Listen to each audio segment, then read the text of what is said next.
All right, welcome back again to the stream. For those who are aware of the lore a couple of minutes ago, I had a plumber come far too early because to fix something. And then he arrives and he says, "Oh shoot, I looked at the schedule wrong. I'm supposed to be somewhere else." So, yeah. So that's how the morning is going already. I guess it's just one of those days. But anyway, I think we have plenty of time to get a good stream in now. So we'll go ahead and do that. I'm just going to skip the ads because I don't want to do them again. But I'll just mention real quick, check the description below for all the ways that you can support me. Every bit of support is greatly appreciated. All right. Yes, it was fast indeed. Welcome back again, Adam. Rookie Tookie, good to see you again. Ariane, welcome. All right. So what we were doing in the previous 15-minute stream is I'm splitting out the map and the game UI here, because basically what I'm going to do is I'm going to show the map full screen without any of this extra stuff. So this view here will be the view for like encounters and combat and whatnot, and then the map will just be like a standalone sort of screen. And that means that we need to change some things here. So I'm going to get rid of this tab container. I don't need that anymore. And let's get rid of this. Cool. Right. So now let's take a look at this. This is what? 576 now. By what? 296. Okay, turn off editable children. All right, let's go ahead and see what this looks like.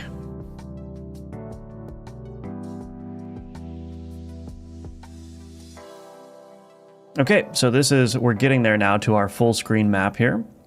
And so now I just need a way of toggling between the different views.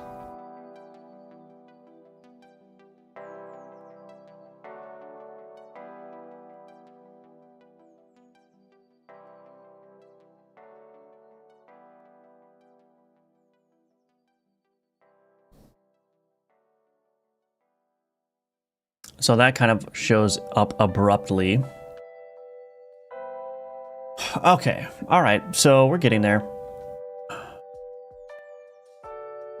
So now I just need a way of toggling between the views.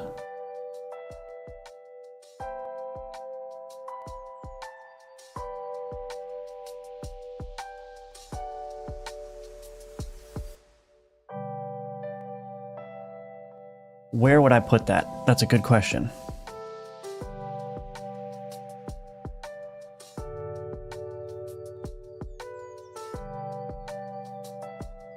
Huh, where would I put that?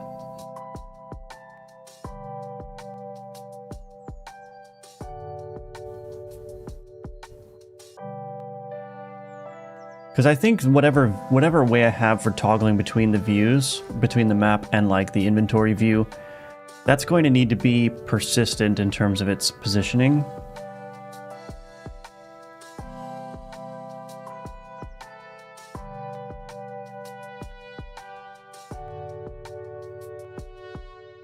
But it also needs to look good in both views, too.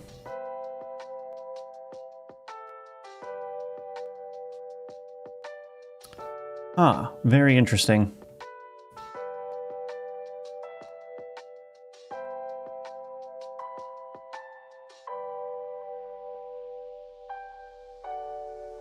Should I put it along the bottom?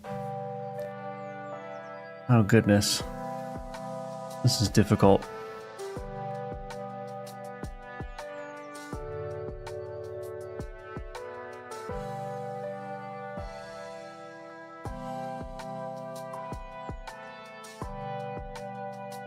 I wonder, maybe I should just... Oh, no.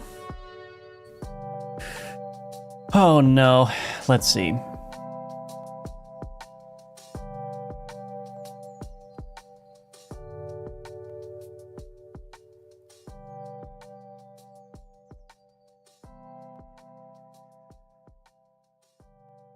Well, first of all, this is probably not going to show up. This tracker thing is not going to show up here.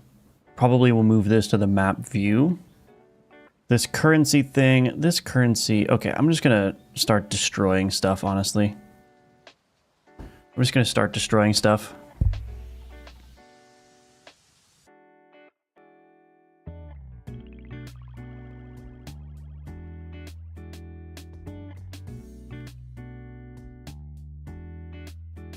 I'm going to get rid of this entire thing here. Wait a minute.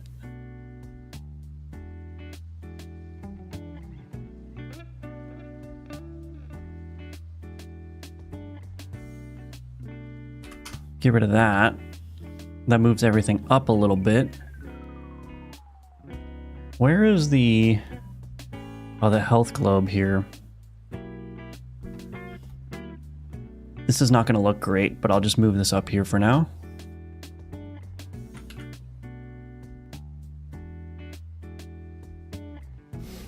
All right, how does that look? And then in the map UI here, I am going to add the run progress bar. And we're going to make this shrink center, shrink begin. There does need to be some kind of margin top here. We'll do like an 8 pixel margin top or something.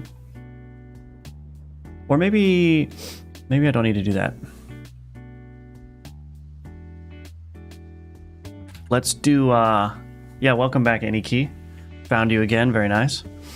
Let's do this. Add margin container here. Run progress bar. Mouse filter ignore. Mouse filter ignore. This one, we'll do 8. Okay. How is this looking? All right, so that's looking good.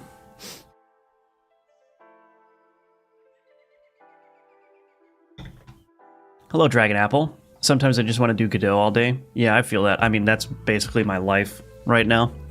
When I'm not working on when I'm not doing the stream, I'm working on the course, which is obviously in Godot, and then also doing the Godot code review videos.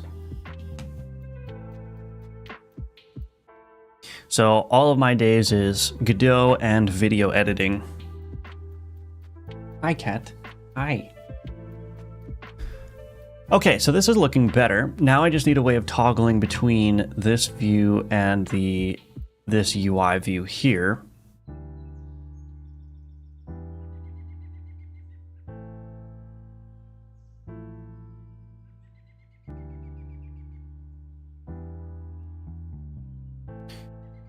I'm trying to think, maybe I should do something a little bit more radical here.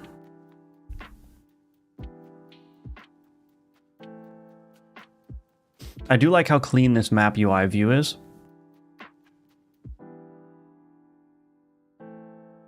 But what I kind of want to do is create an entirely separate screen.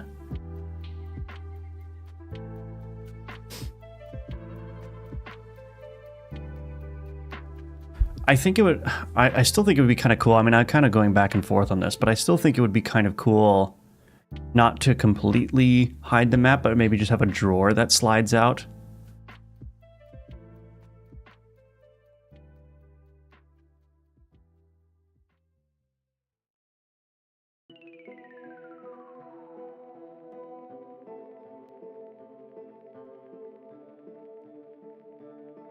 I think that would be kind of cool, but I'm trying to think of a way to do that. I'm just hemming and hawing. The problem is not really about the map itself. The problem is, how do I do a nice transition into one of these events? So I do this. If I made this like a drawer component here, I could have that drawer slide out into the event and then have the player board appear as well. And then when I finish the event, the drawer can slide. So if I do this, Everything can fade out, the drawer can slide out, and the map can fade back in. So it looks really seamless, right? But then if I added a button here, I could just toggle that drawer sliding out so I could see it. But the problem is, where would the player board go in that case? Unless I made the drawer very thick with 2 C's. I think this is like begging to be a drawer component here. That is like forced open when you're on this screen, but then could be toggled when you're on the map screen. And then I can keep the open state, so that way, for instance, if this is already open on the map screen, then when I transition into one of these event screens, it's not going to do the animation again. It's just going to stay open. But the big issue is just, where do I show the player board on the map screen here? I don't know. How do we feel about making that a drawer that slides in and out? So like I have a button here.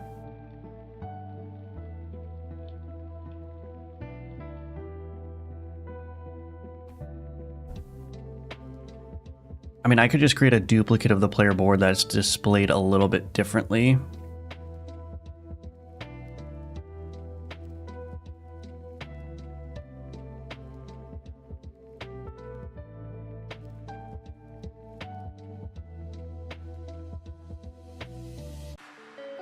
Like I could just move this over more.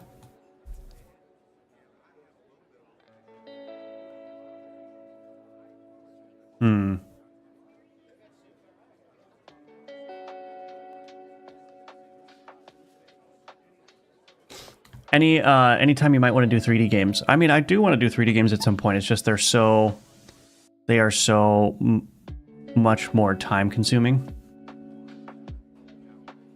And I'm trying to make games as quickly as possible. I'm still not very quick at making them, so yeah, there's just a lot to consider there, but it would be fun to do for sure.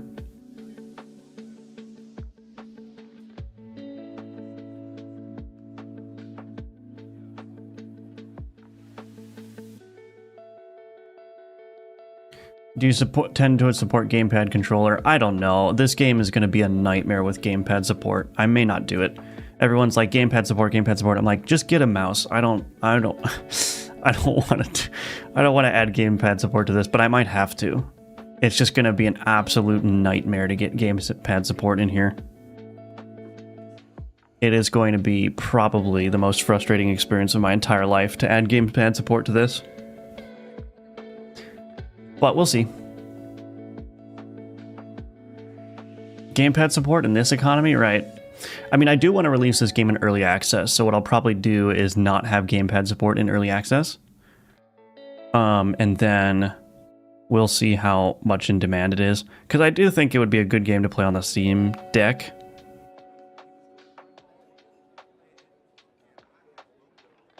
Anyway, let's figure out one thing at a time.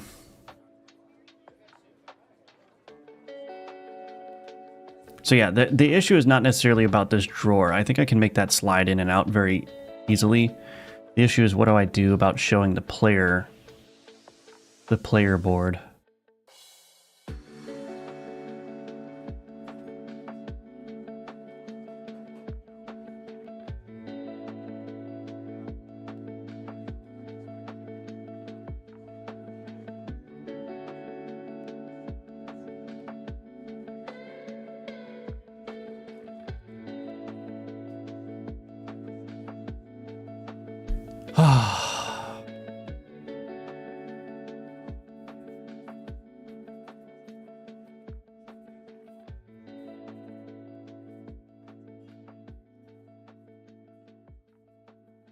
I do like this full screen map. This is very nice.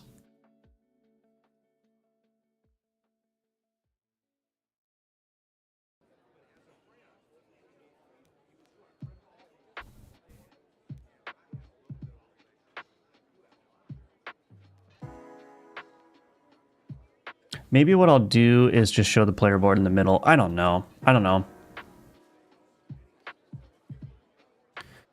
So we've got these. The problem is, okay, all right, so there's a bunch of problems here. Let's see what we got going on here. Position root. Where even is this whole thing? Player inventory. Okay, so that's the player inventory. Why is this stuff not part of the player inventory? That's a good question.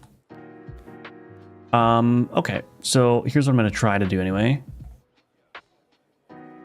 Let's do this.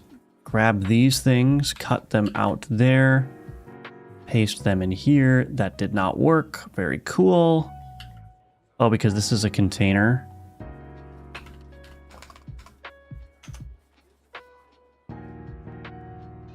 Oh, shoot. This is a container that has a huge margin at the top.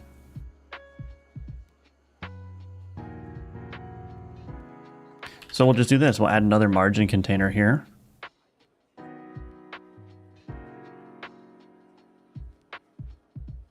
And then we'll do margin top of 48 here. And then let's get rid of this margin. We'll put the VBox container under there. And now that I've got that, I can paste those under there. That'll work. Okay, perfect. So we've got those in place, and then let's go get the art here. So we got rid of those things. Frame. Of course the frame is there.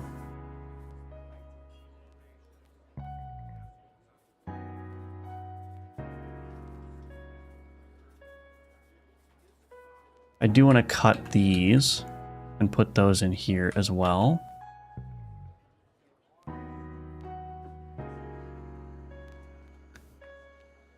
Oops.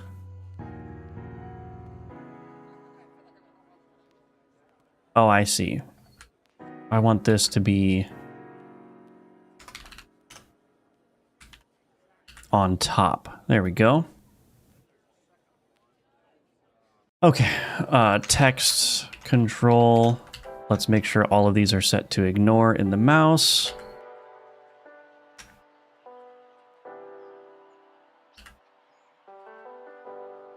So now we need the frame for this thing, which unfortunately, that's the environment art, that's the frame. Can I do this? Put the environment art there. Delete the frame. And then let's go into Aseprite and let's just cut that frame very specifically. Where would that be?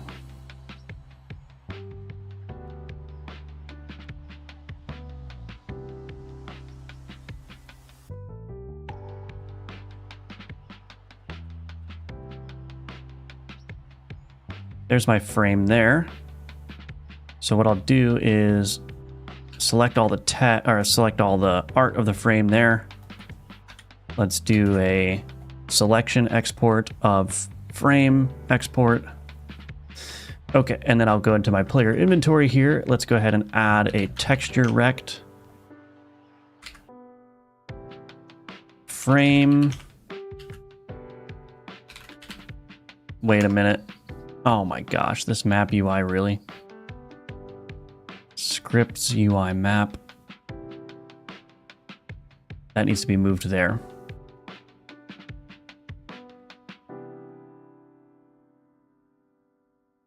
Okay, anyway, where is the frame?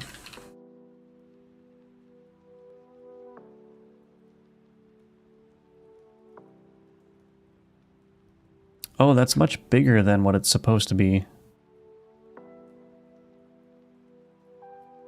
Custom minimum size 102 and 360, I think. That'll work. Put the frame here. This is 102 by 360 as well. Perfect. All right. So I don't need to lock that actually. Let's set the mouse mode to ignore.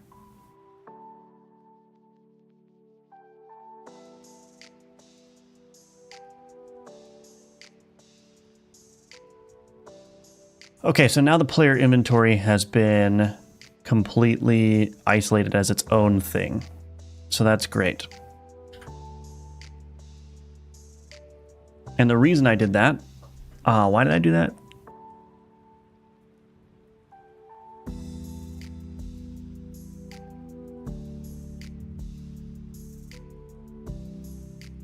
So now I can make this a drawer that slides in and out.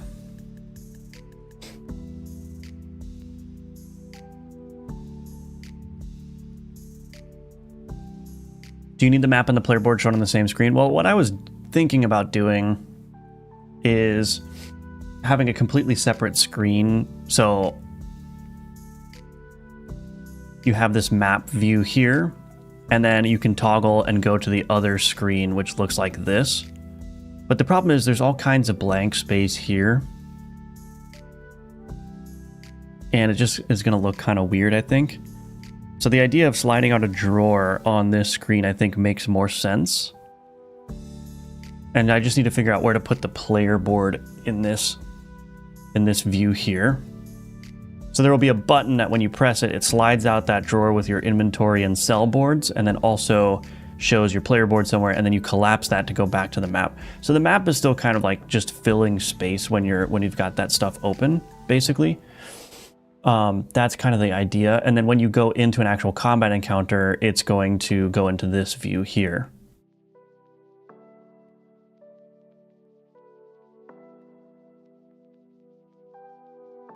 So in that sense, I actually want the player inventory to be like a permanent aspect that can be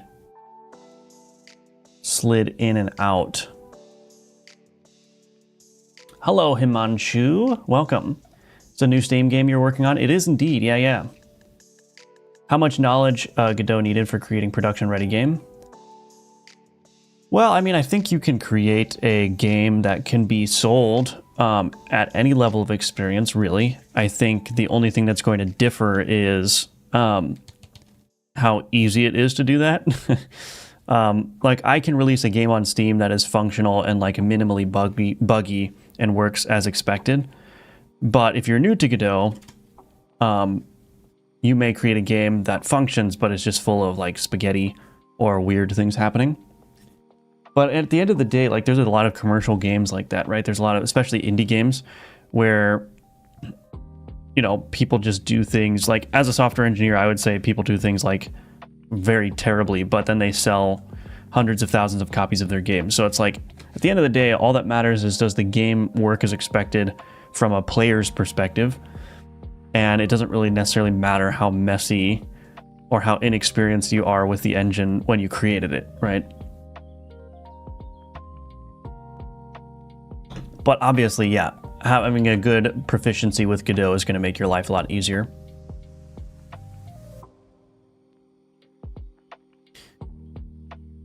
So let me do this. This player inventory, we are going to, this is, let's see, 102. So I'm going to add a control node in here.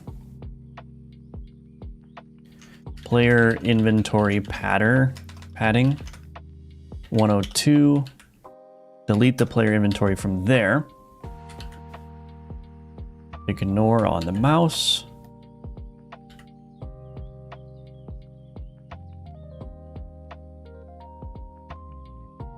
Okay.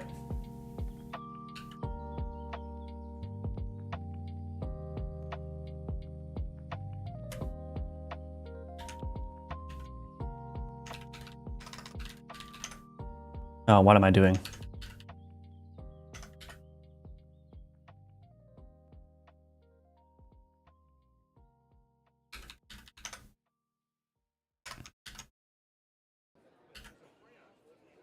Drawer UI, change type margin container.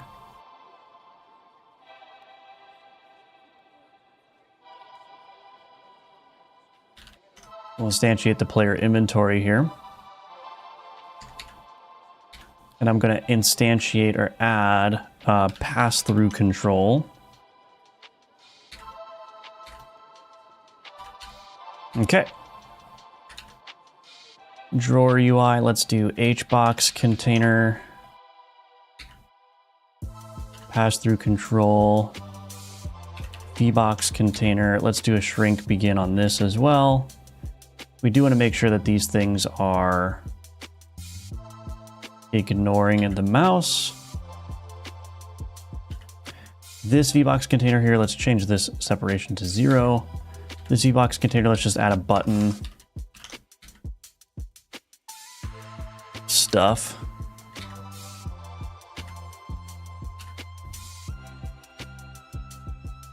Oh, you know what? I'm going to want to put this as a... Yeah, I'm going to want to do this, actually. Shoot.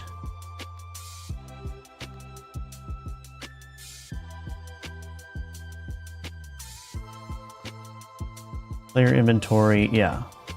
There. That's what I want. So this pass-through control here, this is a custom script that I wrote. Basically what this does is this copies all of the layout flags and properties of its first child. But when the game is actually running, this is a container, but it doesn't actually affect the positioning of the children nodes. So basically what you end up with is I end up with a situation where I can animate this HBox container without fighting with the pass-through control, because the pass-through control is not trying to change the position of its children. But the pass-through control, since it's inheriting or absorbing all the properties, the layout properties of its child, it retains the space in the flow, in the layout. So that way I can do, like I said, animations without messing up how the UI is flowing or anything. So we'll call this like an animation root, I guess. That's going to be ignore. This is going to be ignore. Okay. And we can make this shrink begin. No, shrink begin here.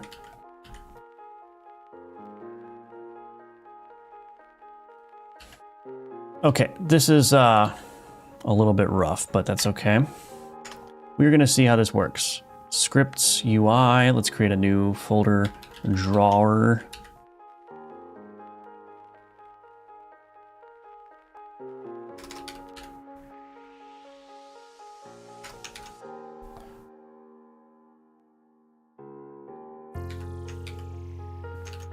Okay, let's see what we got going on here.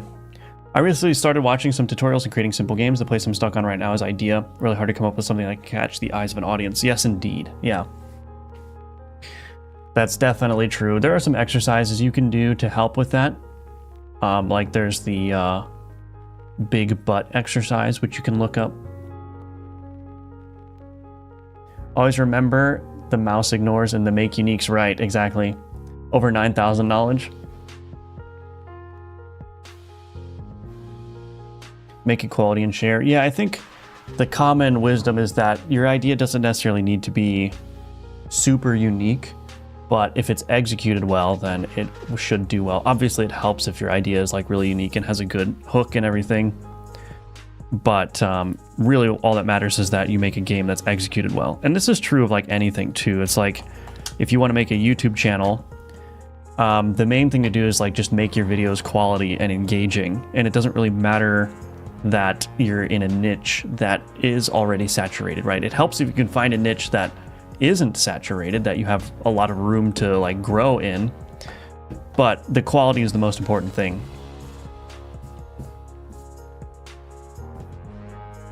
Game jam is a good idea, yeah.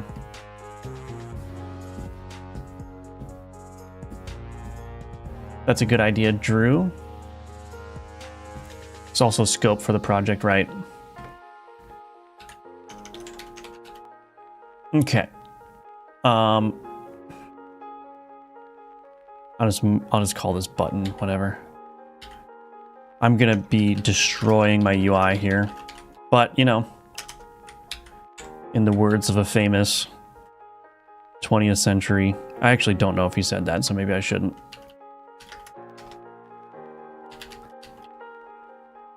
All right, public override void ready.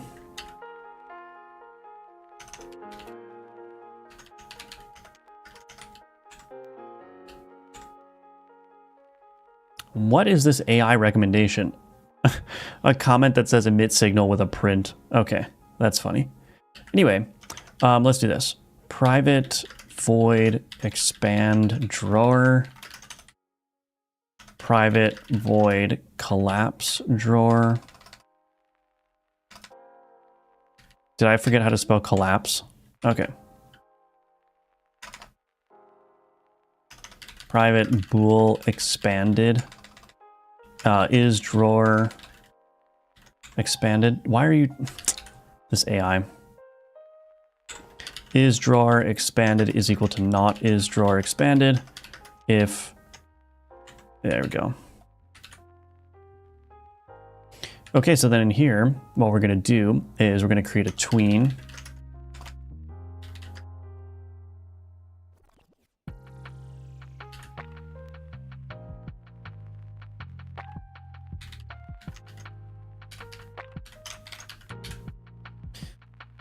Kill if valid. We're gonna grab this animation root here, and let's take the animation root. Let's grab a reference to it. Animation root. On ready, animation root is dot position is equal to vector2 dot left times animation root dot size.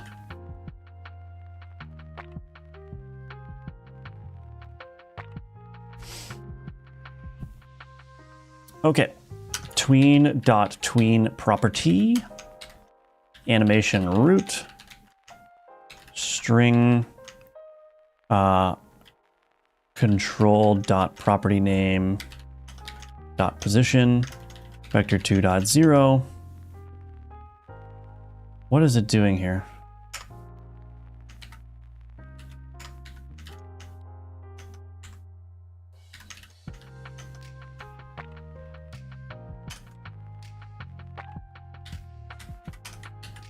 Okay, and then we'll copy this.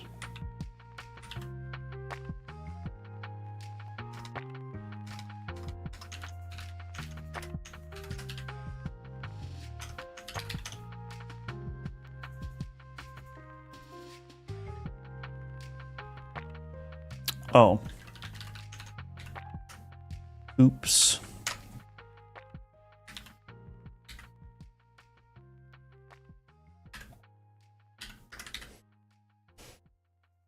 All right, let's see if this works. So I'll go to my game UI now, or my main rather, and let's go instantiate drawer UI. See what happens. Audience, be a friend or relative, make a game that you think they would like. Yeah, that's a good idea. No notification, odd. Well, I'm glad you're here, Craig. Hello, Art, and welcome back.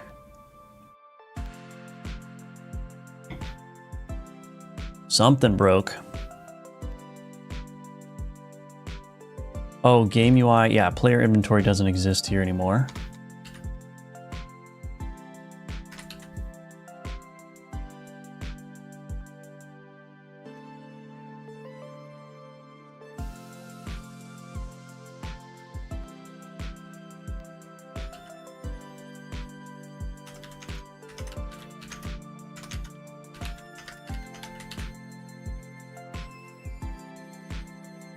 This is getting very messy. I'll refactor all this later.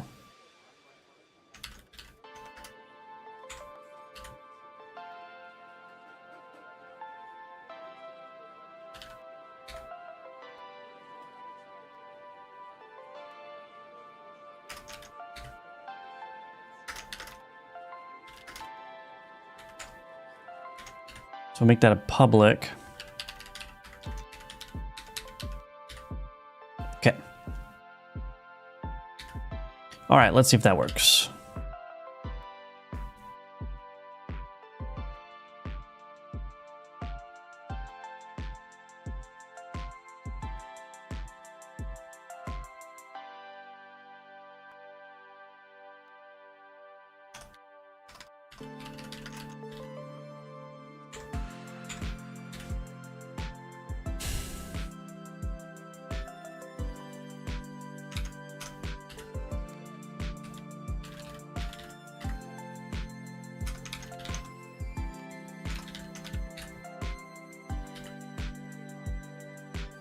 Fix these issues one at a time. Let's see.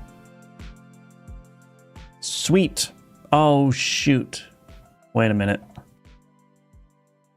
The button is going off the screen now. So what I actually need to do is I need to take this button's width, this 31. Private const int button width is equal to 31. Vector2.left, animation root.size minus button width.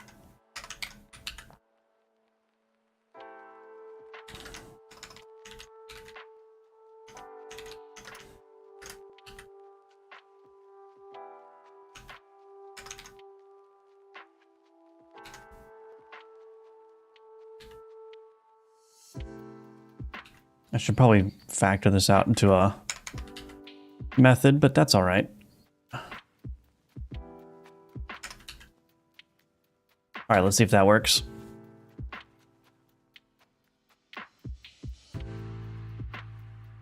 Okay, it didn't work. Object reference not set to instance of object. Animation root. Oh. Forgot to create the tween.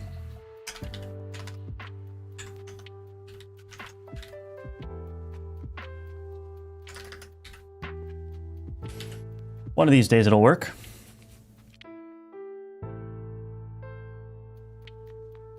All right, we got a drawer now. Oh, and it disappeared. Why did you do this to me?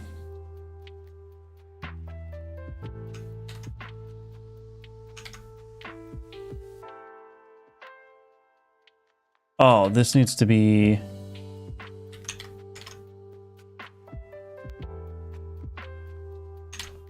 like that.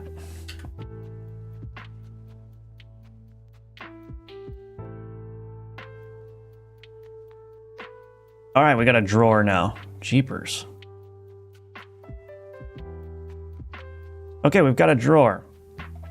There are some problems, but that's all right. Let's make it 0.25. We have a drawer. A drawer.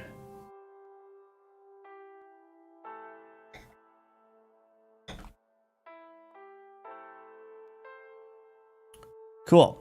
So obviously that button needs some work, but let's do this now.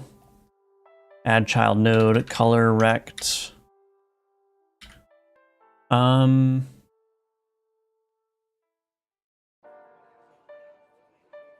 Ignore, shrink begin. What was it, 102?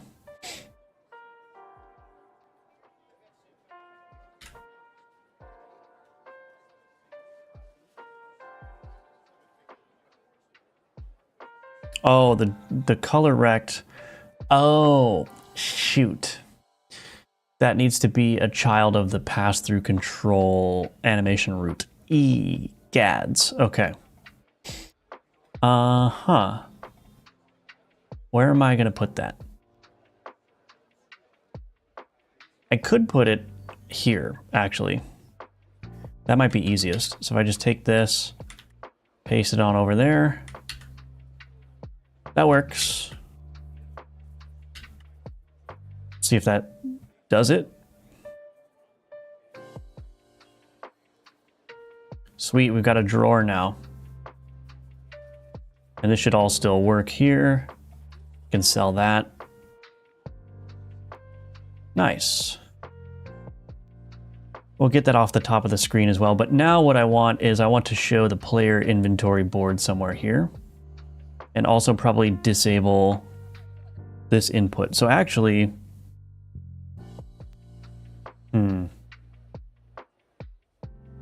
I am not thinking about this very well, but that's okay. We're gonna just break stuff and see. Hey, I'm a web dev, 5 years strong in JS Node. I like C# a lot. Seems a lot more powerful than GDScript. What are the pros, cons of each, and which has better docs to learn with? Well, GDScript absolutely has better docs. So that's an obvious one. The pros and cons, honestly, the pros of C# is just you get a very, very mature statically typed system. You get access to NuGet packages, and there are a lot of C# tutorials online, just not specific to Godot. Of course, one big negative of C# is you can't export for web yet, although that seems to be coming soon. But it's really a matter of personal preference. So if you like C#, then I would encourage you to use C# because it really comes down to, like, aside from the major differences like not being able to export to web, you can just make the decision based on whether you prefer GDScript or C#.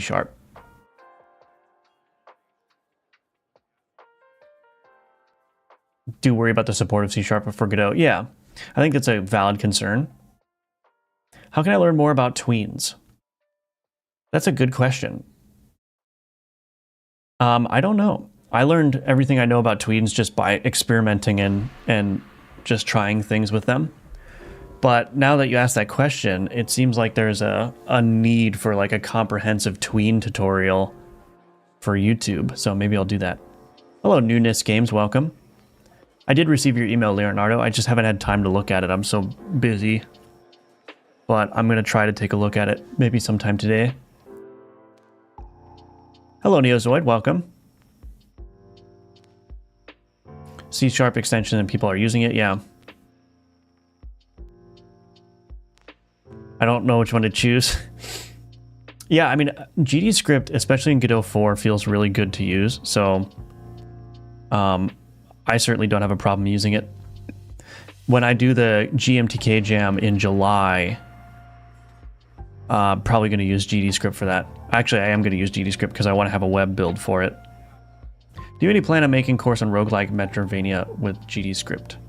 Well, my survivor style game is kind of a roguelike. It's like a vampire survivals thing. But roguelike specifically, no. The course that I'm currently working on is a online cooperative multiplayer course. Obviously, the main focus of that course is going to be the networking and not necessarily the gameplay. But it is going to be sort of like a light roguelike kind of game. So, yeah. That's what I've got going on there. Implement a button to confirm the cell. I'm not going to do that. And the reason is because it's like impossible to accidentally drag a card over onto the cell grid. It's already a very deliberate action.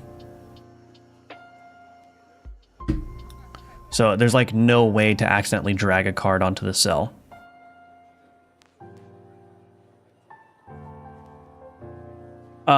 I like GDScript would use C# or C++ for performance-heavy algorithm.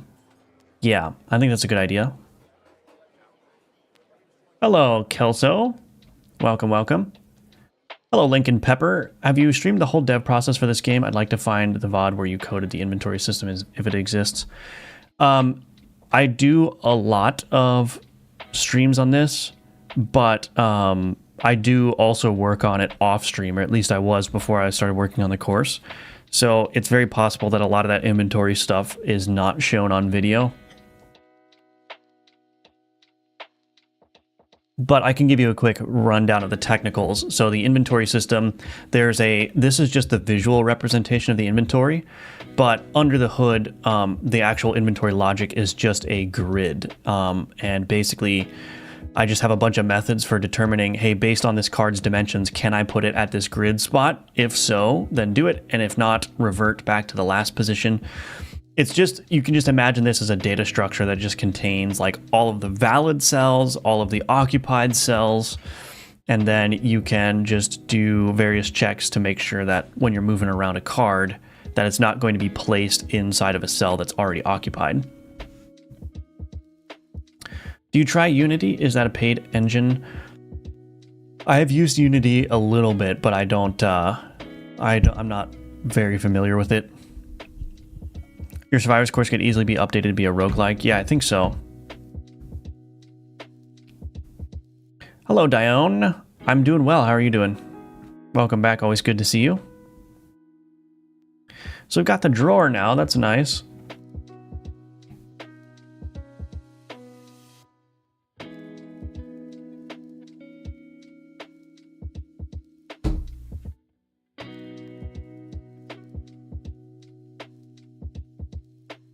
Problem is I can still click around.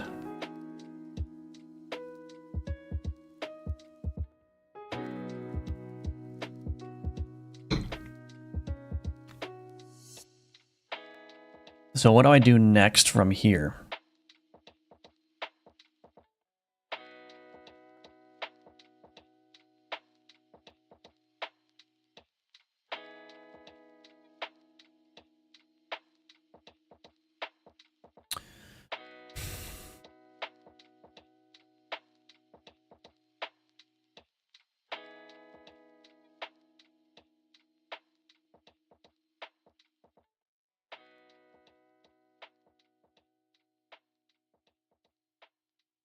Now I'm almost wondering if I should go back to showing this always and just make this drawer show the player board.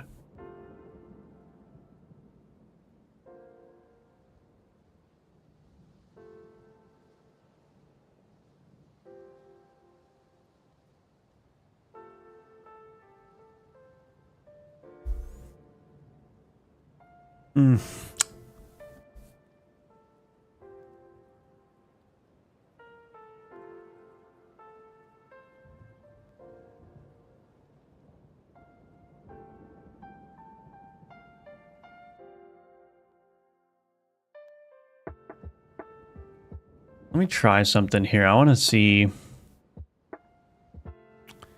what this looks like. If I go to my map UI, map container, canvas group, can I change the shader property in here?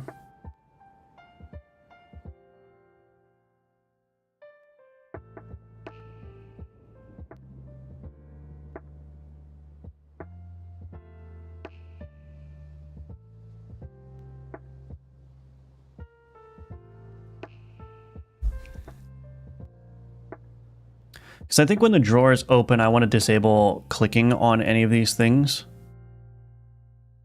And the easy way to do like modals or dialogues or whatever is to just darken the background. But the problem is I'm not using any sort of transparency, so I can't just put like a semi-transparent dark, overlay here.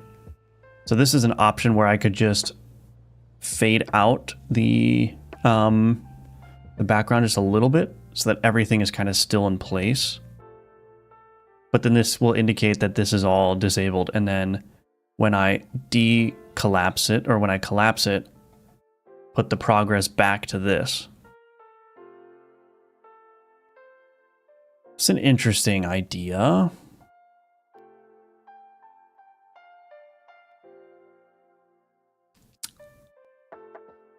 But I still need to figure out where to put the player board here. The combat board. Oh, shoot.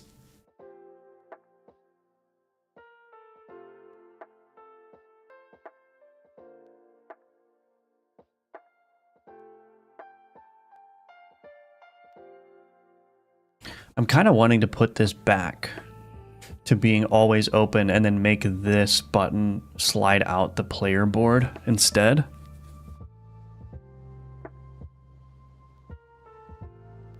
I might try that. Let me do this. I'm going to create a new branch.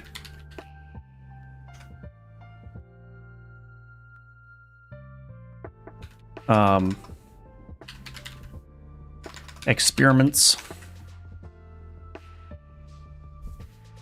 I'm making a big game now, but I have no confidence in my pixel art skills yet.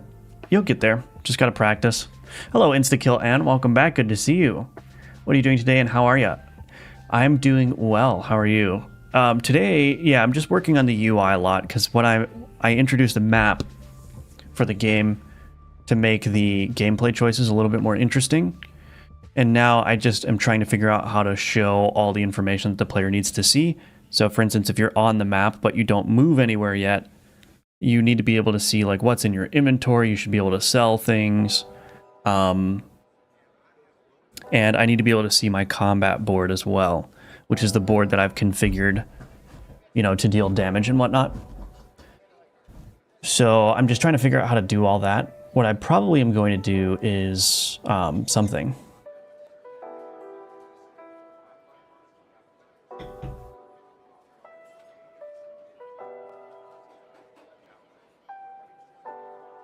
I might put this back. Yeah, I'm going to put this back to be permanently here and then make the player board slide in and out. I think that's the way I'm going to do it, but we'll see.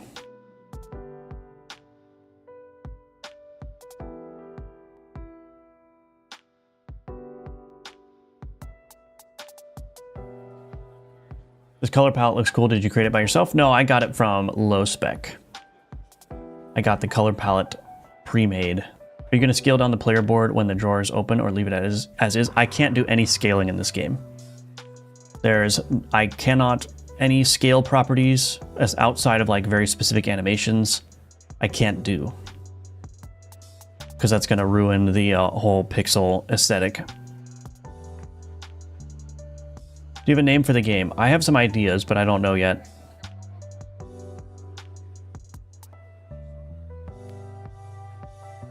Yeah, you have to use the Obsidian Kanban community plugin to get a Kanban board in place. Obsidian by default is just like a note-taking app. If you want things like calendars or Kanban boards or stuff, you have to get some plugins for it.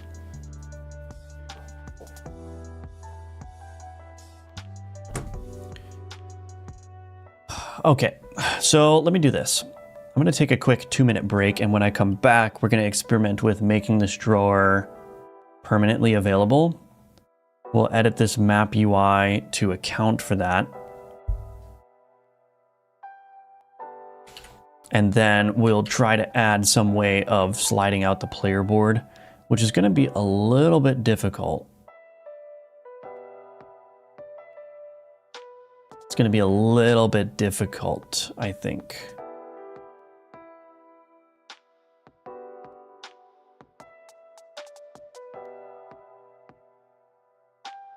Because we've basically got in here, the player board exists here inside of the game UI, but I need to either duplicate it or store it differently so that I can show it in 2 different places. That's the big thing that's going to be an issue here. I wonder how easy it would be to just duplicate the board configuration. I don't know. We'll look at that in a second, I guess.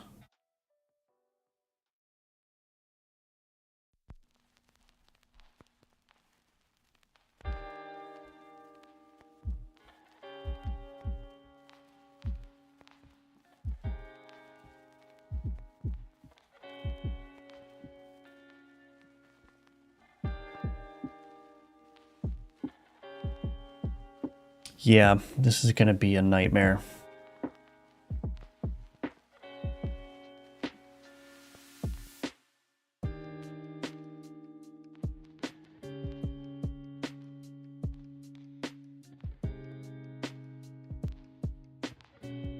Okay, well, we'll figure that out when I get back.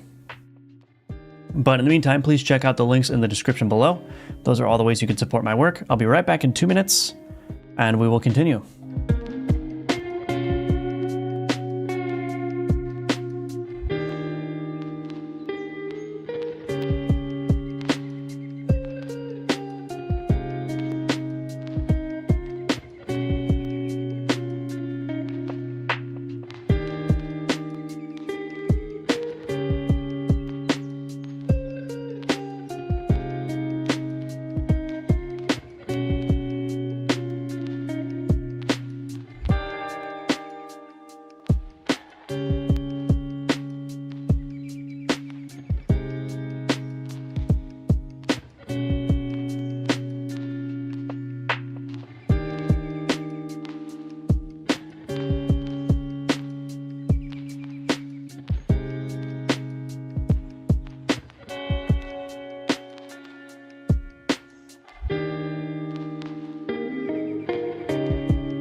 All right, I'm back.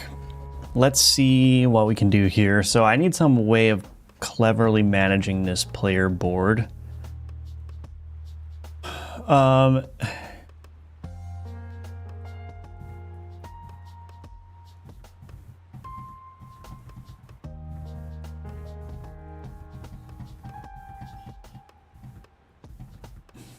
there's a couple of options here. I could create a secondary board that has the same configuration as this board in here,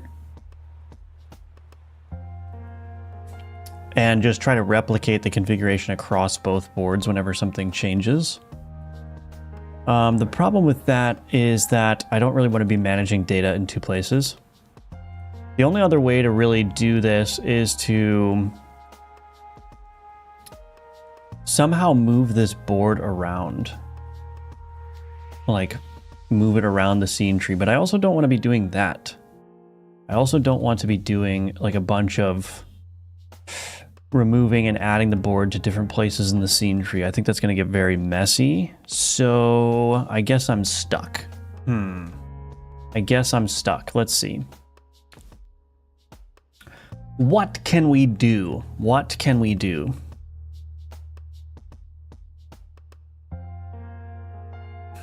What I could do is, instead of making the board under here, I can make the board its own independent scene, like I'm basically doing here with these. Like the drawer UI now is its own independent scene, and then the game UI needs to have like this padding here that just represents the space where the drawer occupies.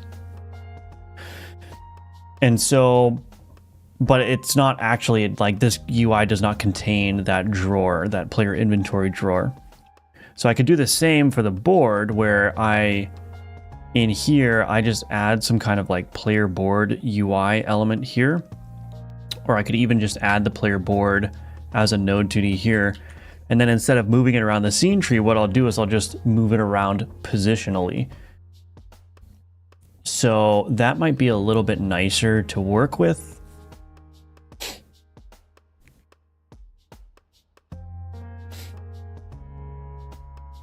So if I just move it around positionally, then I can do things like slide it out over here. And then when I enter a combat, I can just move it into the proper position. That's going to get a little bit hairy as well, but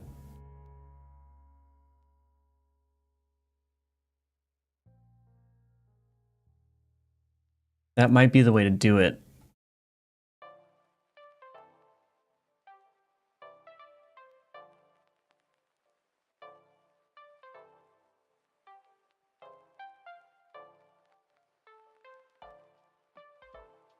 Now there is still a problem here though, which is that this screen is using control nodes for layout. So I am going to need to make this board container here. I need to change that size in accordance with the player board size.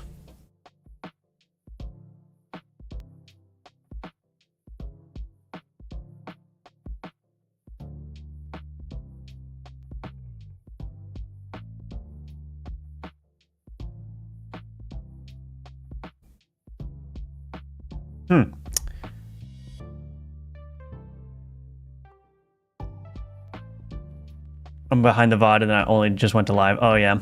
Also, I think links get scrubbed from your messages too, unfortunately. Yeah, so I don't know. I don't know. Ugh, I don't know what to do. I don't know what to do.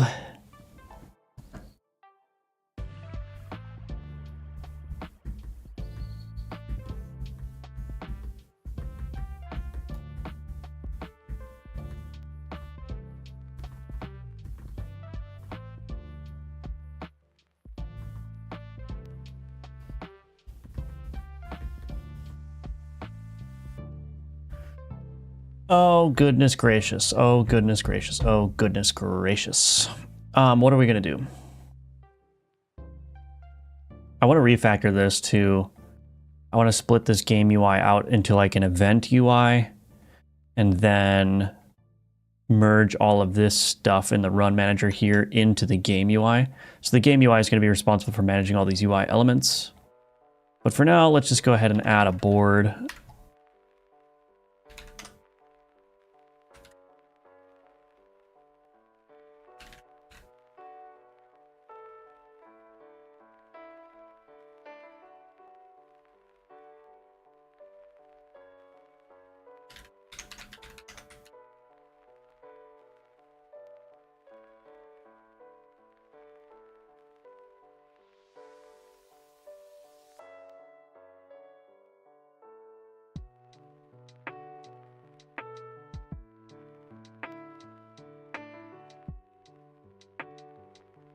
I may want to add another script. I'm just gonna go ahead and do that right now, actually. Scene, new scene. Player board.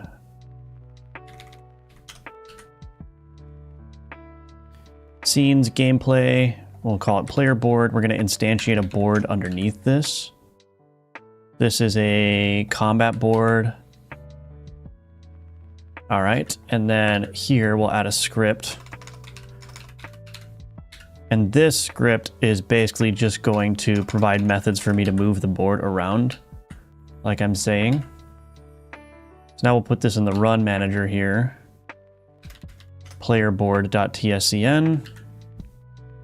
Excellent, good, good, good. We are going to grab a reference to that. Node private playerboard. Playerboard.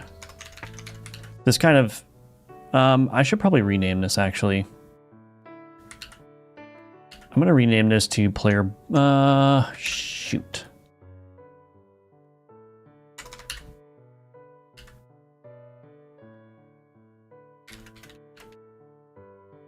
Let's move this into manager instead. Rename it. I don't want it to get confused. I don't want it to make it sound like it extends board or it functions as a board. I want to make it clear that this is not a board and that it's going to have different functionality. So that's why I'm renaming this. So let's rename that to player board manager.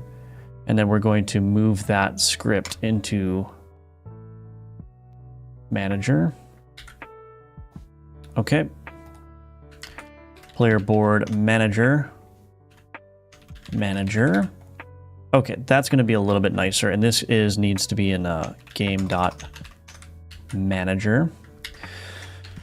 So now I can go back to my run manager here, and now I can put that in there. Oh.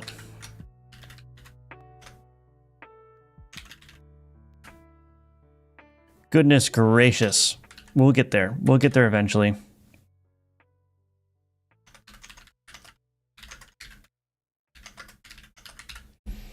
All right, so now when I create the player board here, this player board, do I need a reference to this?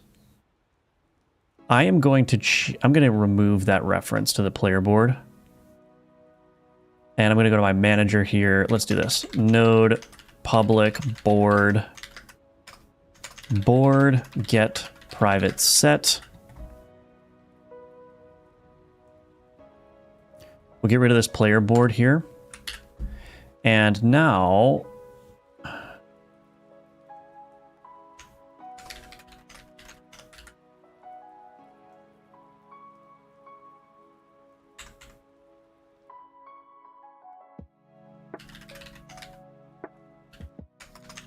this is such a mess. Honestly, at this point, like, if I had money, I would just hire somebody to do all this programming for me.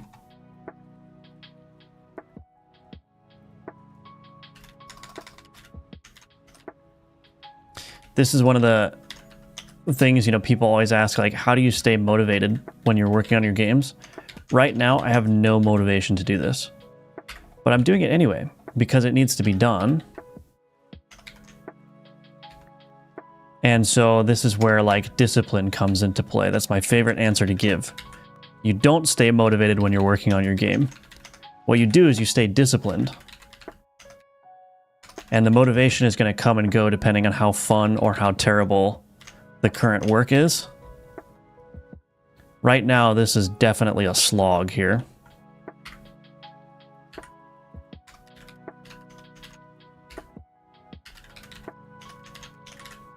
But that's how it goes. There's always going to be moments like that in game dev where it's just like, whatever you're currently working on is just going to be absolutely terrible. But that's what happens, you know?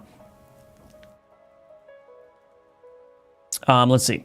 Hate feeling stuck and not knowing what to do next. Yeah. I think the advice that I have for that, and it's not advice that I follow myself a lot of times, but I should do it more, is like, just do something. Just like shake the box up, break something intentionally, start moving stuff around. And that can often just kind of get you unstuck.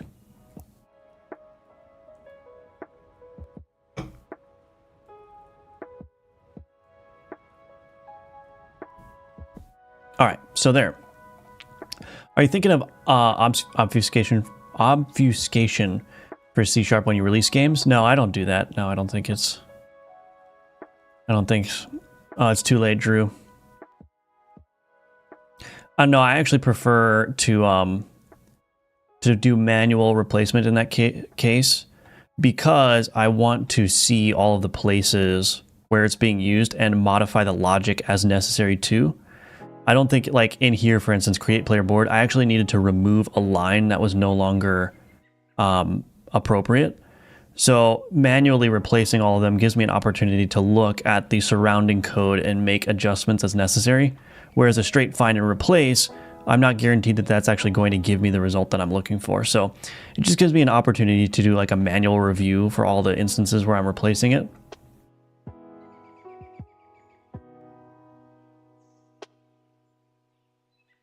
So let's see.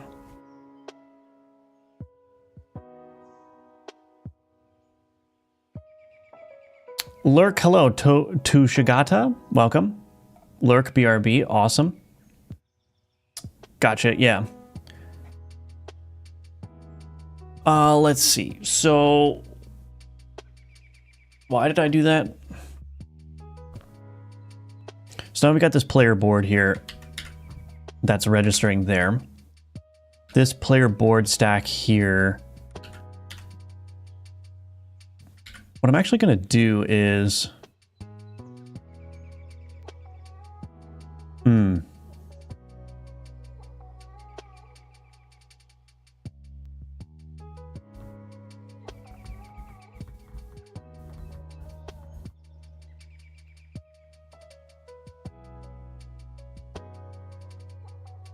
Is this a placeholder? What is this? That is a placeholder. Oh, interesting.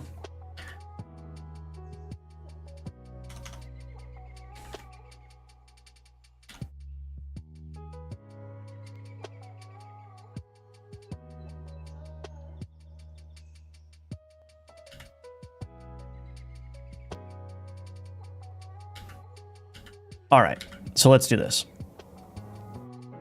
Public void move to position.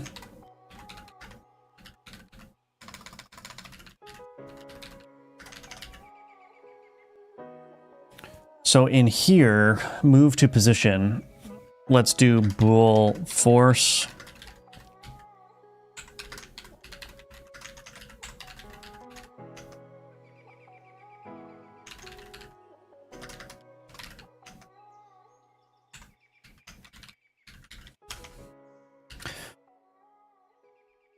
Okay, and then otherwise we're going to do a tween, but I'm not going to do the tween in there yet. I'm just going to basically do the same thing here. But there will be a tween here.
This is no longer necessary. We'll get rid of that.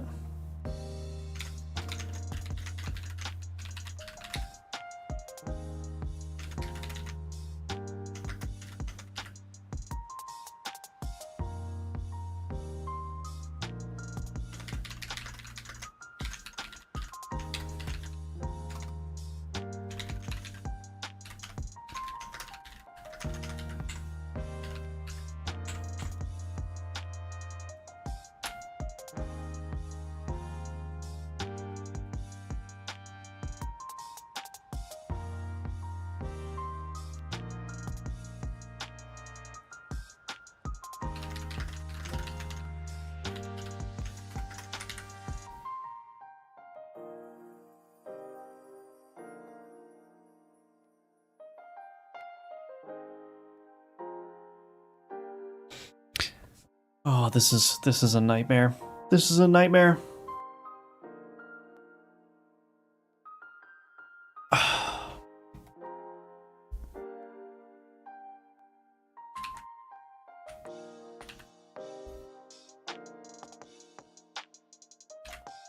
Oops.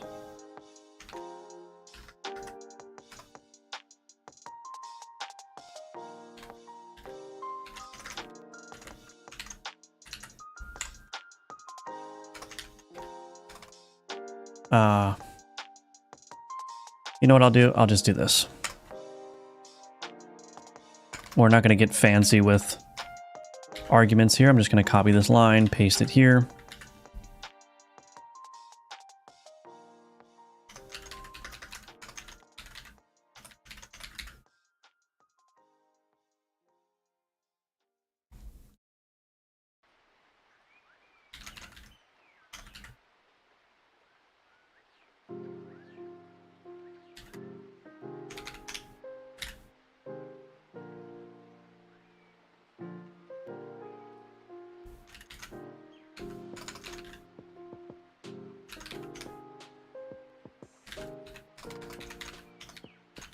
Okay.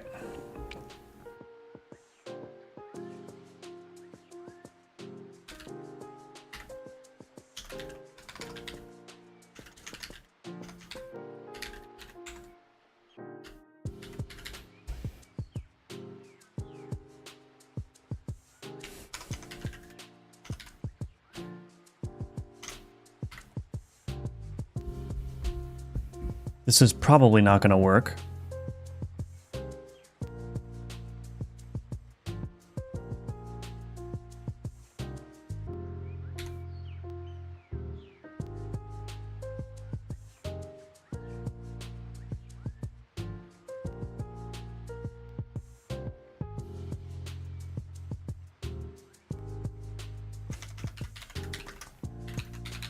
Let's do a player board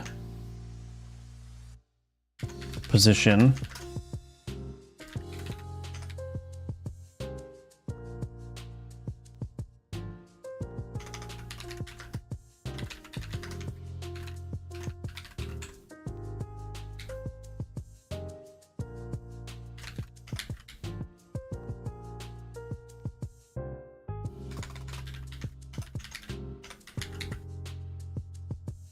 Let's see if that works. I don't think it's going to, but we'll see. We will see. So I shouldn't see the player board anywhere here. I don't have it yet expanding, but if I go to combat, okay, the player board is not being set to the proper position. We don't have any errors. So this is because I probably need to...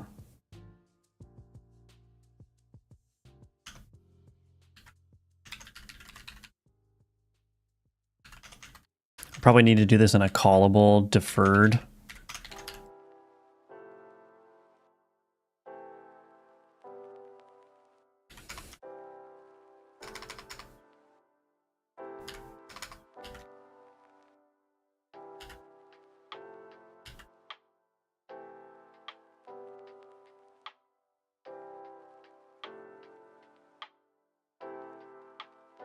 Okay, so we've got the player board position there now. So that board is just this node here now, which is being moved around.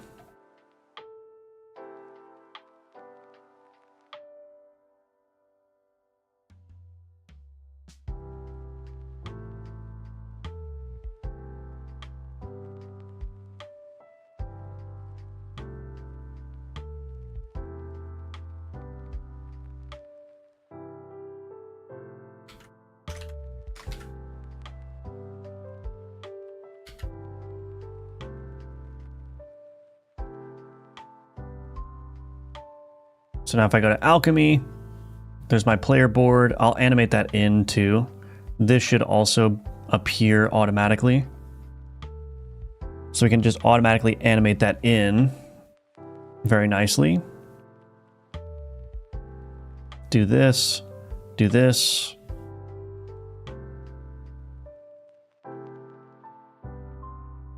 Cool. So my player board is off screen again. So again, I think I'm going to make that drawer just appear always.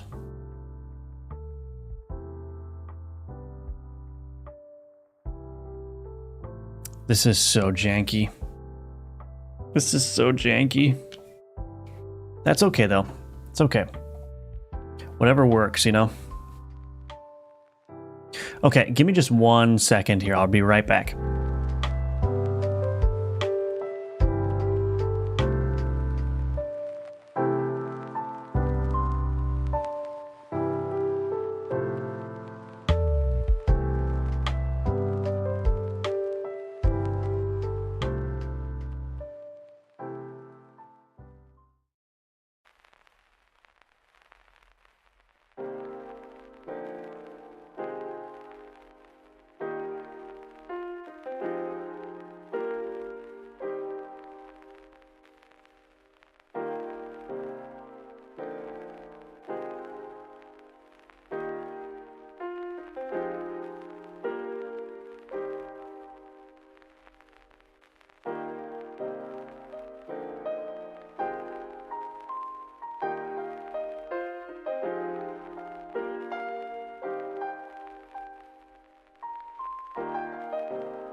All right, I'm back.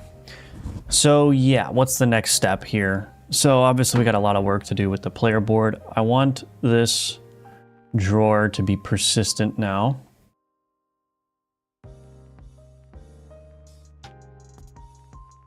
Do I want that to be persistent, or do I want to...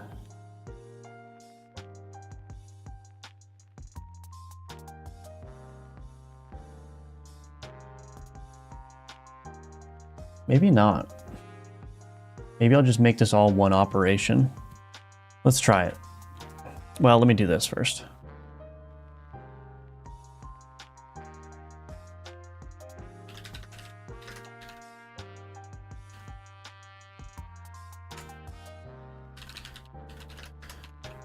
Independent of game UI.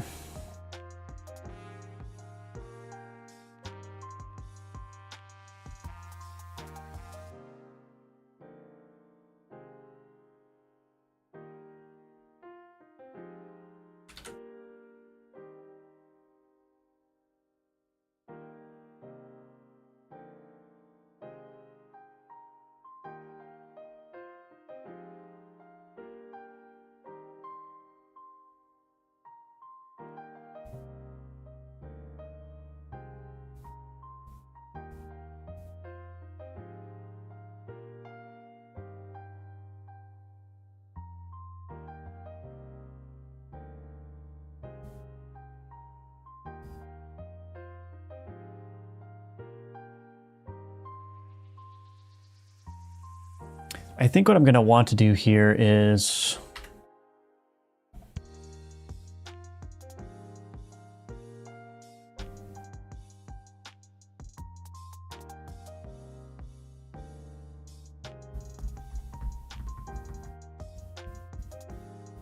wonder if I should just do another pass-through control here.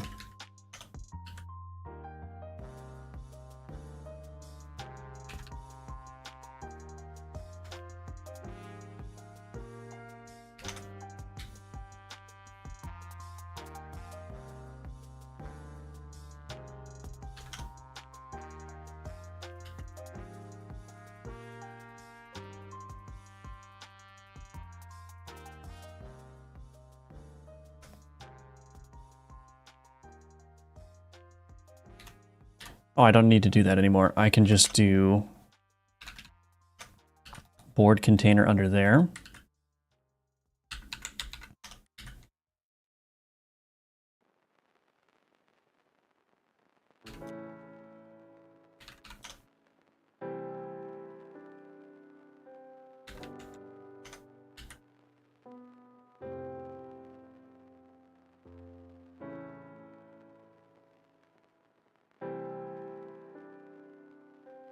I actually don't know how I'm going to do this.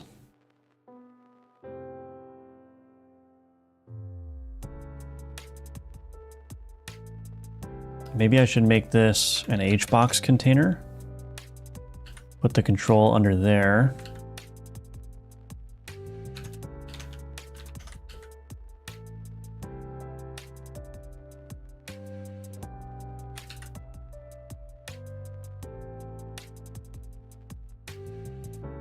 This might work.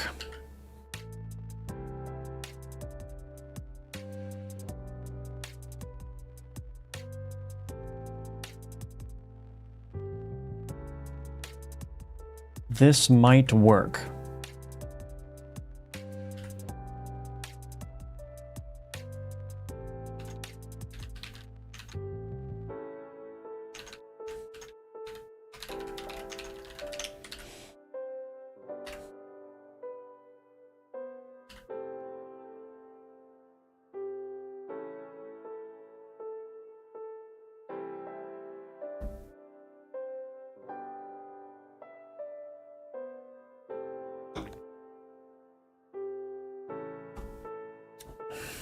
So with this in place now, I should be able to animate this board container independent of this drawer being animated, this pass-through control. So get the board animation root here, and I can just slide that all out. The problem is going to be, well, it doesn't actually matter that much.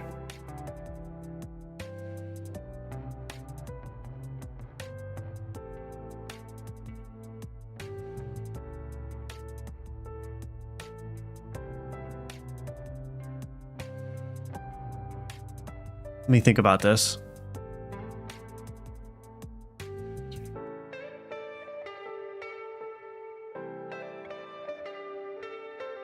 I wonder if I did this. Public void set player board. Player board manager. Player board manager. Player board manager dot board inventory component dot grid changed plus equals on grid changed.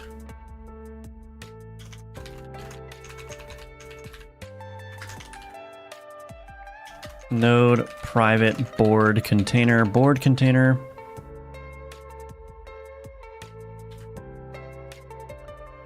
private void update board container. That's just going to basically be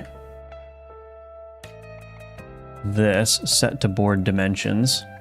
Board container dot set to board dimensions.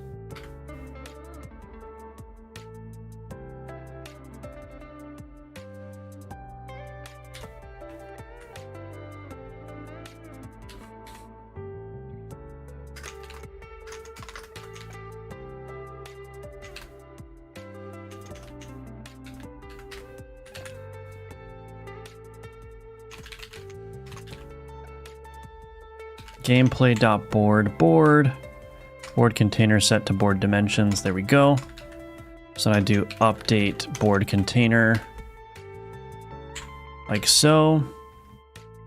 On grid changed.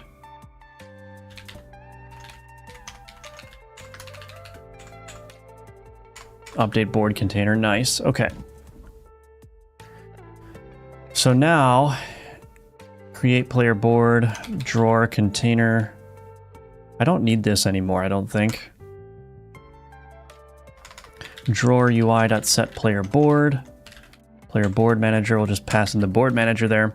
That's going to wire that up so that anytime the player board changes, this board container here will also change. And now I should be able to animate that. So when I expand the drawer, we're going to need, so this is going to be the drawer tween, And let's do a private tween board tween.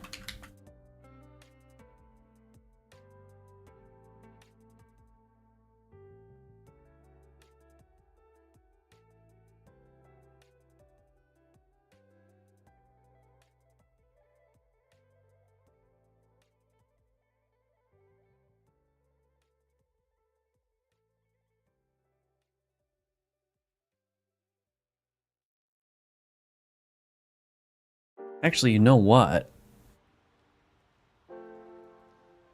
I think what I'll do is I don't need a separate tween for the board. What I can do is I can say board animation root. Board animation root. Oh, I need a reference to that. What am I doing? Board animation root. Board animation root dot position is equal to vector 2.0. So we'll just instantly snap the position.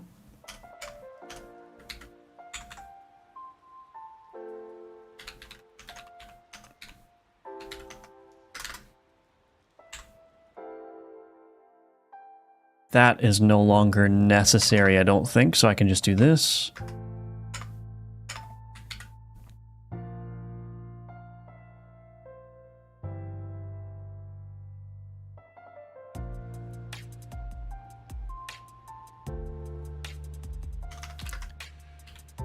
If is drawer expanded, if not is drawer expanded. Reset that as well. Probably shouldn't copy that, but that's all right.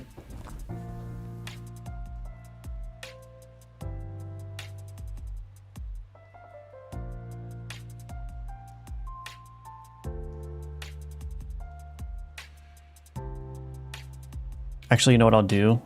Yeah, I'll do this instead.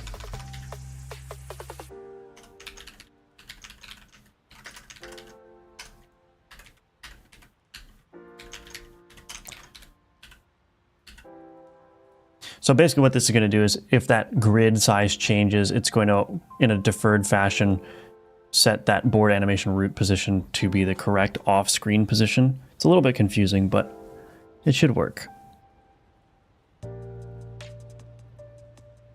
So now the problem is when expand and collapse happens, I have no way of knowing that happens so that the player board manager can handle that. So what I'm going to do is I need to call move to position to the proper place. I'm back. What did I miss? You're missing a whole bunch of nonsense that's going on here. But basically what I'm trying to do is get the player board to expand and collapse with that drawer that I'm creating. So let's see what happens.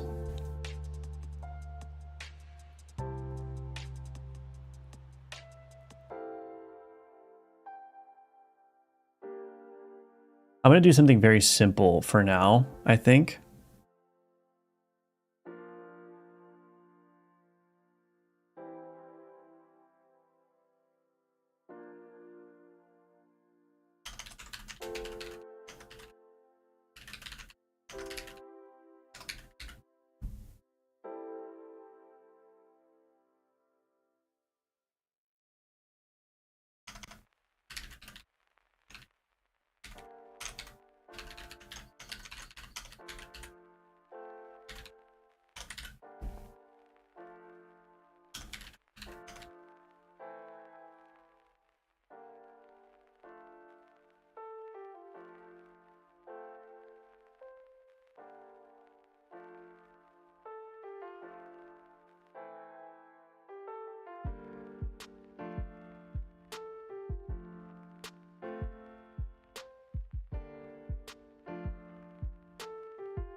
Let me try this. Update board container.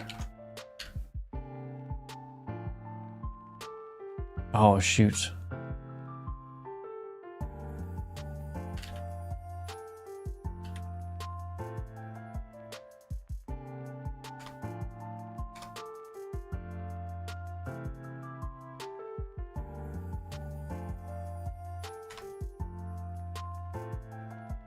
I guess I can do this in ready.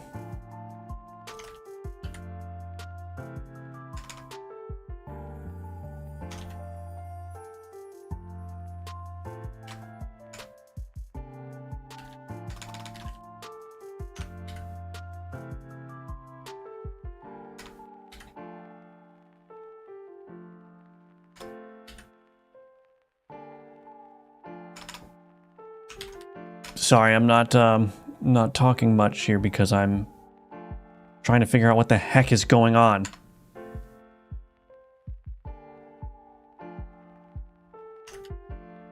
Oh, that shouldn't be there.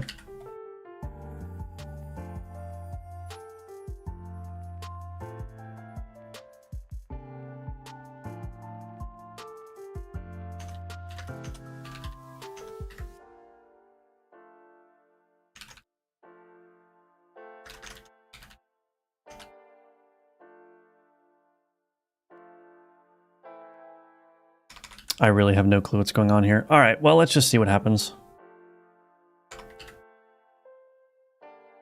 So let's build, and I'll configure that over here. Relax, you're doing fine, thank you. This is such a mess. I absolutely do not like this, but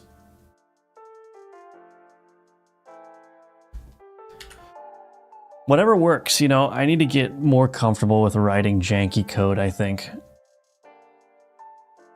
So we got the player board there now, which is good.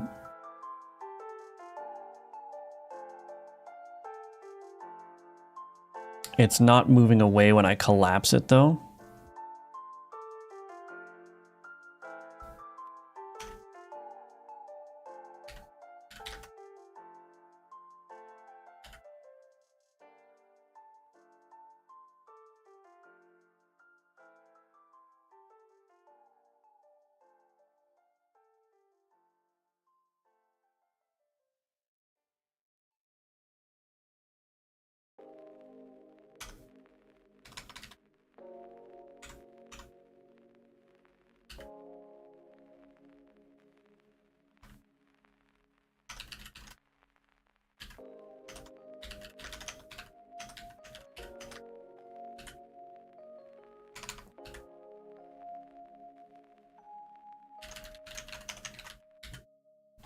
So there's going to be a lot of problems with this, but let's just see if that works.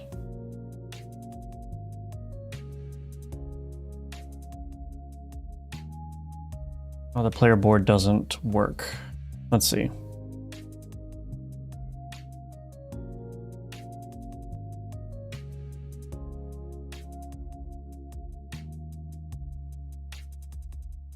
Oh, I think I just do this. Yeah. Do that and then move the player. Okay.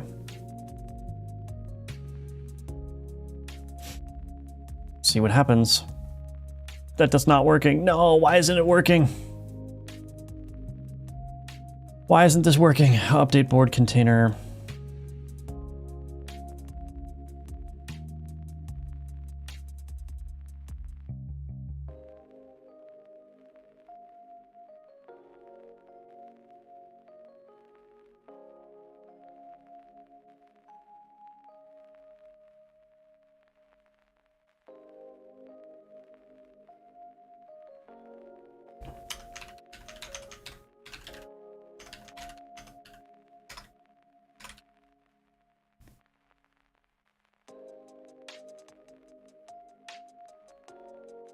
Oh, this is a problem here.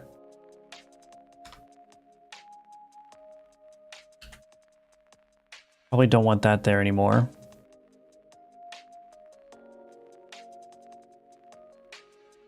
Okay, I need to come up with a much better way of managing this, but we'll see. Why don't you let it slide open when the mouse is near the edge of the screen and let it go back when you leave the area? Because it needs to stay open because you're going to be doing stuff with your mouse like dragging cards. It's not just for reference, like you need to be able to interact with it. Why is that not working? -142. Why is it 0, 0? Oh, I'm using the wrong thing. I think the AI led me astray. This needs to be board container .global position.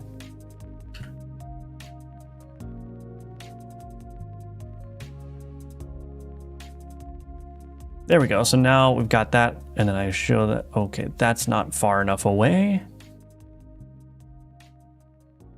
I could also change the visibility of the player board. That's something I could do, but let's do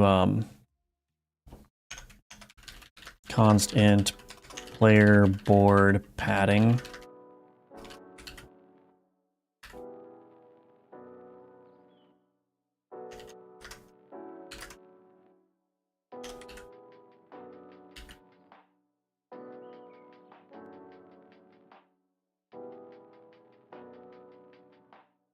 Oh, did I do this wrong? Right. Size. Vector2.left times, yeah. Plus vector2.left times player board padding. Okay. Alrighty. Welcome to the stream, by the way, Chris. Good to see you. Boom, boom, boom. Okay, it's not animated, but it's showing up, which is great. And so now I should be able to drag these and go back. Cool, so once that gets animated, that's gonna be great. Now there is a problem here, which is that if I have it expanded and I go into combat here and I unexpand it, so I'm gonna disable the unexpanding and whatnot, but this is resetting the player position.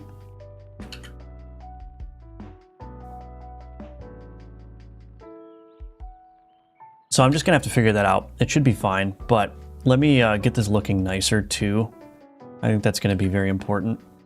So this board container here,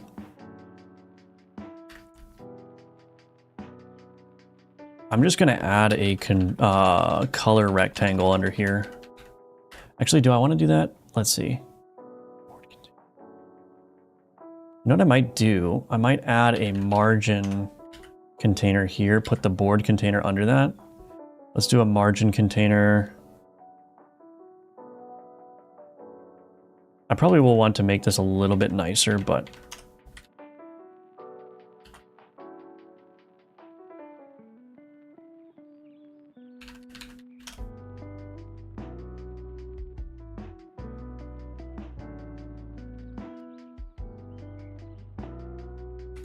okay.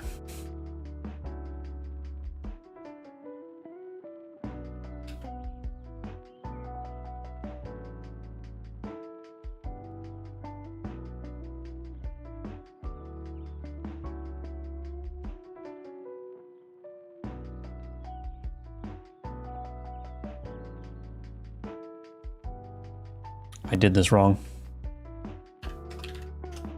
We're going to stack margin containers on margin containers on margin containers.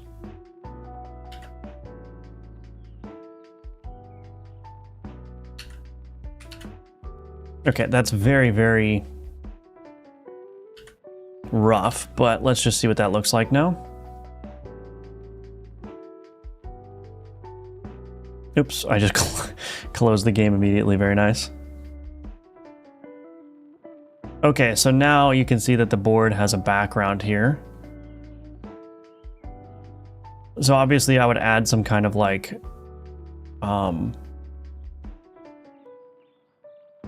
border around that.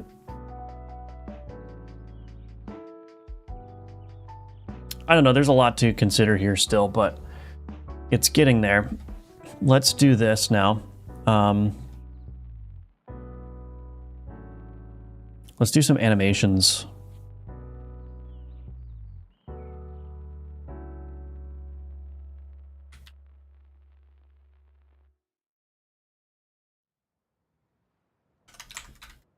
Private tween.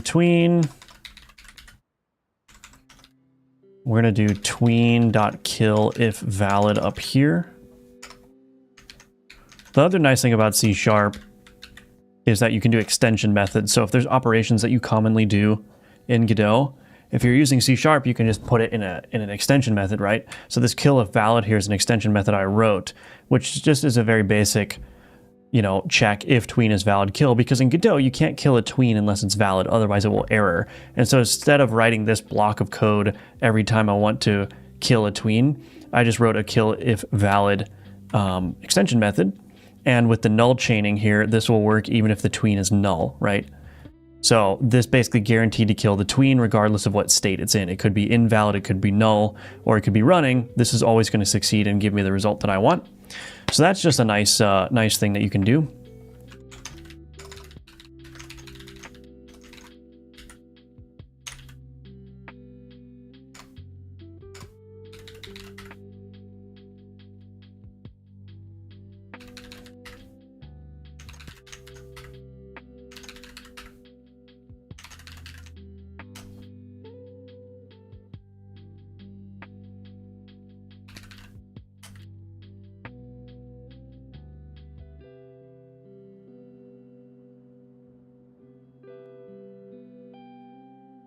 I'm going to force it to always be on the same Y value. I'm going to do board.global position is equal to new vector 2, board.global position.x, global position.y. So I'm always going to force it to go to the Y value before it animates. So that way it's just going to be a straight horizontal animation.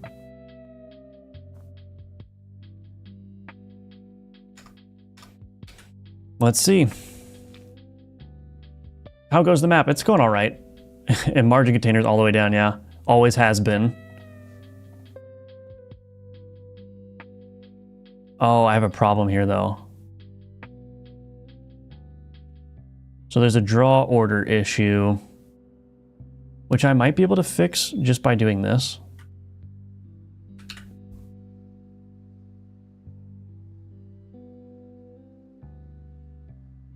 Oh, that's not going to work.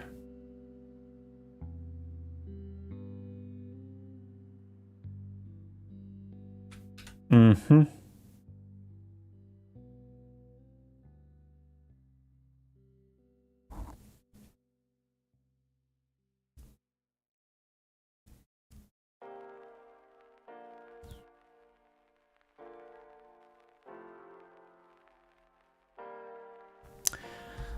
Well, that's a bummer. Extension methods are OP, yes indeed. GDScript also retained in C#, they're just making fancy out of it. I'm going to be honest, Kelso, I don't know what you're trying to say. I'm sorry.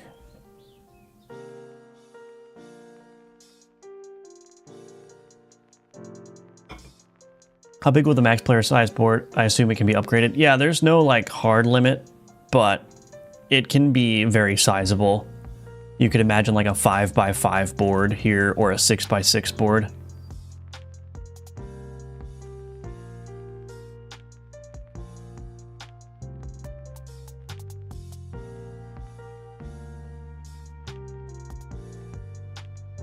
So that's working pretty good.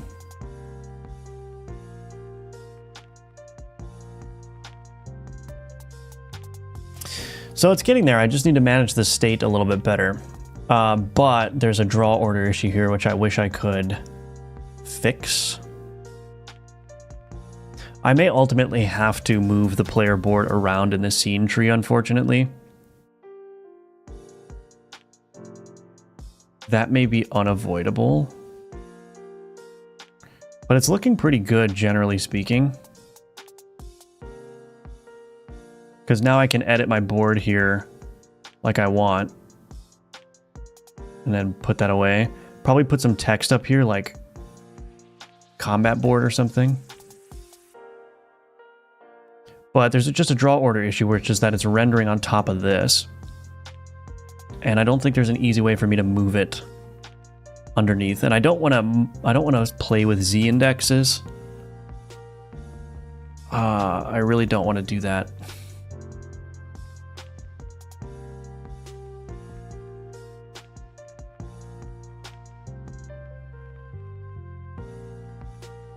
I guess I might have to just move the player.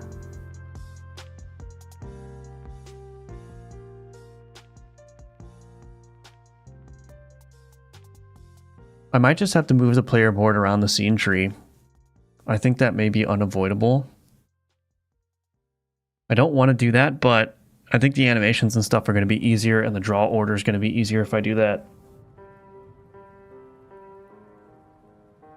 So the idea would be I would just switch between adding the player board as a child of this board container here and adding the player board as a child of this board container here.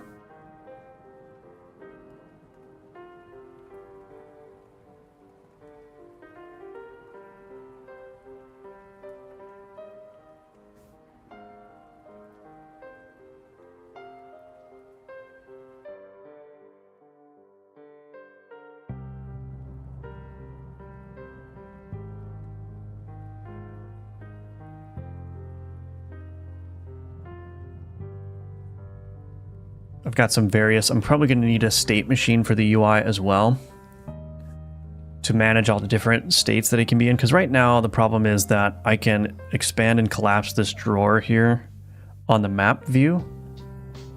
But when I go into a combat, I need the drawer to be automatically expanded and the player board put here, you know? I can already see how this is going to work though. Like this is looking pretty... I'm a little bit more optimistic about this now because I can definitely see the animation already where you go here, the drawer slides out, the health slides in, maybe the environment art slides in as well, and the board comes in here, and you've got everything ready to go. You can modify your things. This button will go away so you can't collapse the board when you're inside of this view. And then when you go back to the map, you know, everything will like animate out again and you just be back on the map screen, you know? So I definitely think it's going to work. And then if you're on the map screen, you can just pull this up whenever you want to edit your board here and then zhuzh that away and then focus on the map.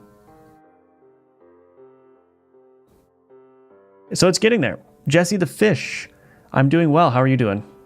Gotta run. Good luck with your shenanigans. Thank you, Adam. Hope you have a good day. Thanks for joining. My dark background, is that your style? Yeah, I mean that's just the palette, yeah. How's your game work? Is that attacking then collecting? Yeah, it's an auto battler, so when you go into the combat here, you set up your board and then you begin. This is not visually correct, but it's an auto battler, so then you fight it out with the enemy and you see whoever wins. And because it's an auto battler, you don't have any direct control here, so you basically just wait for the combat to be done. And if you win, you get back into the map and you choose your next spot. It's coming along nicely. I like the vision. Thank you, Craig. Yeah, I think it is. This map is definitely better too than the previous way of going through events. I think this is just a lot more interesting.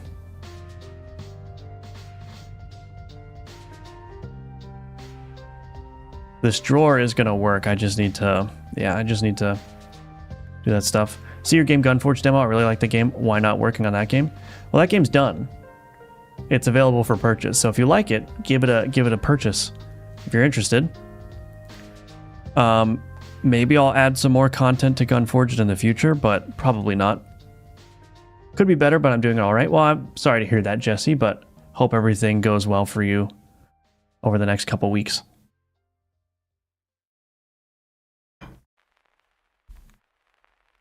Anyway,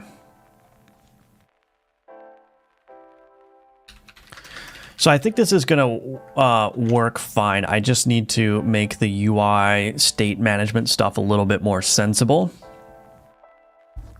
And once that's in place, then I think I will be good. I think I'll be good to go. So there's just a lot to consider here. Ton of UI that's still in progress and needs to be redrawn and all that stuff. You know how it goes. You know how it goes. But I really do think that once this map stuff is worked out and I can focus on the gameplay and adding some content, should be able to release a play test soon, within a couple months here. I have to finish my new course that I'm making too, which I already have 4 hours of finalized lesson content for the course, so probably will end up being like a 16 to 20 hour course. So it's like 25% of the way done. Oh, goodness gracious. Ugh. The joys of game dev, yes indeed. All right, well, I'm gonna end the stream there. I think it was pretty productive, but If anyone has any final questions, I'll hang around for a bit. Maybe I'll talk a little bit about the course here. So let me show you.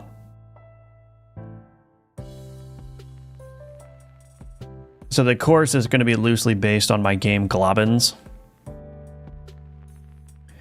So it's currently in progress. It's going to be a stripped down version of the Globins game. It's not going to be exactly the same because I want the course to focus mostly on multiplayer stuff and not necessarily the gameplay stuff. Although there is going to be gameplay stuff introduced for the purpose of instruction. Oh no.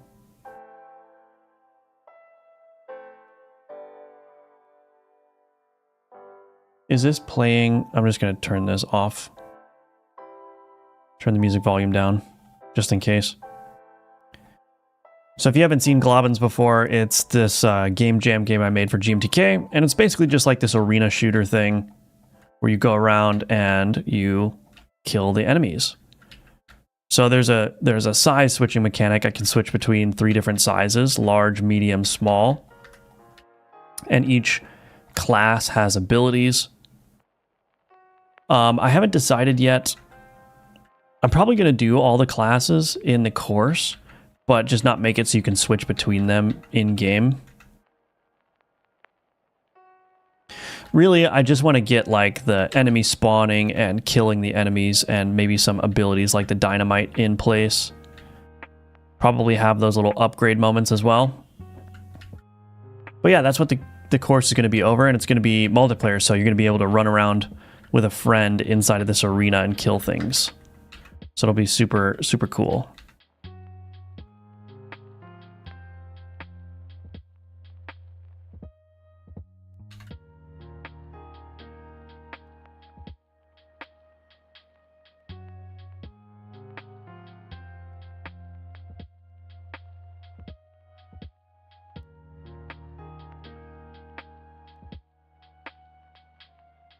This game's actually pretty fun. Great stream. Thank you, Lincoln. Thank you, thank you. Great stuff. Thank you. Making huge money out of your Gunforge? I'm not. I have a video that goes over how much money I made on Gunforge. You can look that up if you want. Store page got approved. Very nice. Congratulations, Pseudo. That's awesome. I'm a multi-million. You can't buy Amazon if you're a multi-millionaire. Are you crazy? No, I'm definitely not a multi-millionaire. Definitely not. Not yet, anyway. We'll see. Cool. So that's what the course is going to be over. That little game there, loosely based on that game anyway.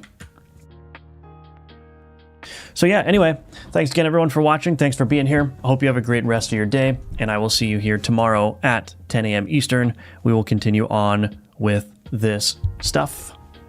All right. Bye-bye, everyone.